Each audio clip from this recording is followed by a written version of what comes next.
It's our monthly look at the state of the wool market. I'm almost afraid to ask Grant Edwards, GM of PGG Wrights, and how things are going, because it's been a disaster since lockdown. We dropped 25% post-COVID. I think we lost another 10% in June. But Grant Edwards, is the light at the end of the tunnel? We've clawed back some of those losses. Good afternoon. Afternoon, Jamie, and afternoon to all your listeners. Yes, we have clawed some back. I think that there's a perspective we need to put it in, is that we're in unprecedented times worldwide, and not just in the wool industry, right across the world. We've still got countries in lockdown, so we are in unprecedented waters, and it's a real challenge as we navigate through those. Yes, certainly we did see those drops post-COVID immediately, that sort of 25%. But what we have seen recently in a last sale in Napier last week and one the week before in Christchurch, those have both lifted back to those levels. And there's been a considerable business written into India and China, which is supporting that at the moment. And we're seeing Europe starting to open up where they're meeting their contracted obligations, so wool shifting into Europe. Well, I'm glad to hear that, Grant, because it couldn't quite literally go any lower. Look, there was a good news story in the past week, and this was Cavalier Corporation committing itself to all wool and natural fibres in its carpets. And when they came out with their press release, I was staggered by some of these numbers. 15 to 20% of carpet sales in New Zealand are wool. The rest are synthetic. A real turnaround from the ratio 20 to 30 years ago when everything was sort of wool. Although you're telling me that wool has been battling synthetics effectively since the 1950s. Certainly has, Jamie, and it's great to see companies that are taking initiatives to drive the woolen story, because there's a huge opportunity here worldwide, and part of the wool report that's been was commissioned by the government.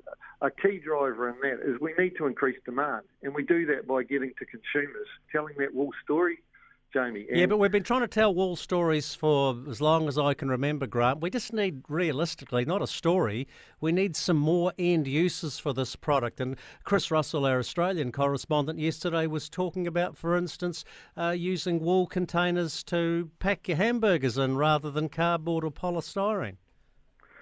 Yes, I agree that we do need more uses, and there's significant opportunities out there that are being developed as we speak.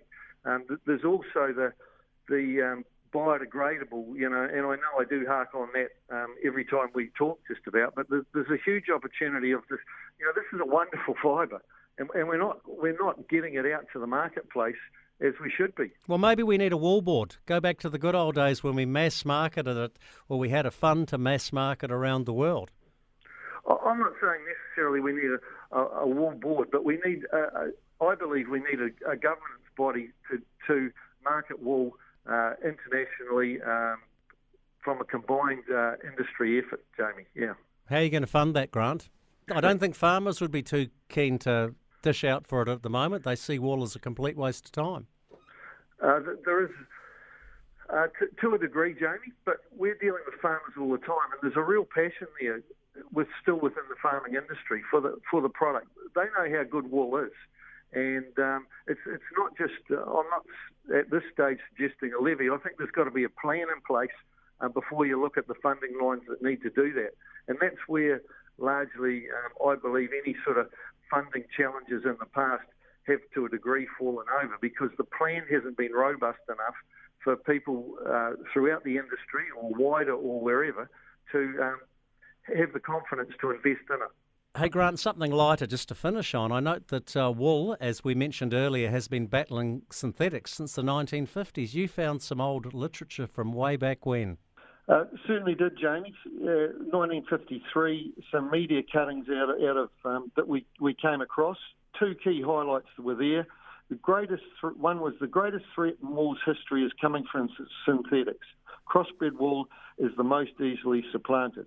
And one of the other headlines was no substance to the reports that synthetics put wool industry out of business in a few years, but there was no doubt more publicity was needed to protect the interests of the industry. So I'll leave your listeners with that, Jamie.